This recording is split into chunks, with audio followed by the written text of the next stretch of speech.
जन्मभूमि मम पुरी सुहावनी, उत्तर दिशि बह सरजू पावनी।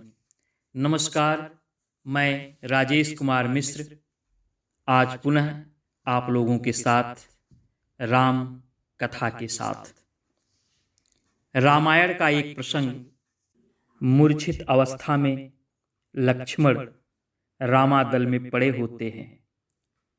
रावण का राज्य वैद्य रामादल में आता है, लेकिन वह कहता है, भगवान क्या मेरी मर्यादा यह मुझे इसकी अनुमति देगी कि मैं शत्रु का राज्य वैद्य हूं, आपका इलाज मैं कैसे कर सकता हूं, कैसे मैं इनकी चिकित्सा कर सकता हूं। और उस समय राम ने कहा कि जिस धर्म हेतु राधे श्याम जी ने लिखा है अपने राधे श्याम रामायण में कि जिस धर्म हेतु निज राज्य गया, श्री पितृदेव का मरण हुआ, जिस धर्म हेतु प्रिय भरत छुटा, सीता प्यारी का हरण हुआ। उस धर्म सत्य पर लक्ष्मण भी यदि मर जाए तो मर जाए, आवाज यही होगी अपनी, हाँ धर्म नहीं जाने पाए। हे वैद्यराज, आप सही कह रहे हैं। यदि आपकी मर्यादा इजाजत नहीं देती है तो निश्चित रूप से आप हमारे अनुज का इलाज मत कीजिए। यह राम की मर्यादा है। आज वाल्मीकि रामायण में पंचवर्ग की चर्चा की गई है। ये पंचवर्ग क्या है? पंचवर्ग जो 5 प्रकार के दुर्ग बनाए जाते थे, उन्हें पंचवर्ग कहा गया है। अब ये दुर्ग क्या है? राजा अपना जो महल बनाते थे, ऐसे स्थान पर बनाते थे कि जहां पर शत्रुओं से सुरक्षा होती थी। तो 5 प्रकार के दुर्ग का वर्णन किया गया है रामायण में, जिसे पंचवर्ग कहा गया है। महर्षि वाल्मीकि ने वर्णन किया है।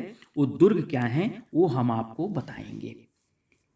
पहला जो वर्ग है, पहला जो दुर्ग है, उसे कहा गया है जल दुर्ग। जो जल के अंदर बनता है, चारों तरफ से जल हो और बीच में कोई टापू हो, उस पर जो दुर्ग बनता है उसको कहते हैं जल दुर्ग। दूसरा है पर्वत दुर्ग। पर्वत दुर्ग जो पर्वत चोटी पर ऊपर ऊंचाई पर बनाया जाता है ताकि शत्रु को वहां तक पहुंचने पर कठिनाई हो, ये पर्वत दुर्ग है। वृक्ष दुर्ग। वृक्ष दुर्ग बिल्कुल जंगल के बीच में वृक्षों के सहारे से इस एक प्रकार के दुर्ग का निर्माण किया जाता है, जहां पर शत्रु को पहुंचने में अत्यंत कठिनाई हो, तो उन्हें वृक्ष दुर्ग कहा गया। इरिड़ दुर्ग। इरिड़ दुर्ग क्या होता है? जहां किसी प्रकार की खेती नहीं होती, ऐसे प्रदेश को इरिड़ कहते हैं और उस स्थान पर दुर्ग बनाया जाता है ताकि कृषि संबंधी किसी चीज का नुकसान ना हो। और 5वां है धन्व दुर्ग। धन्व दुर्ग क्या है? बालू से भरी मरुभूमि को धन्व कहते हैं। तो इस नाते जो 5वां दुर्ग कहा गया है वो धन्व दुर्ग है।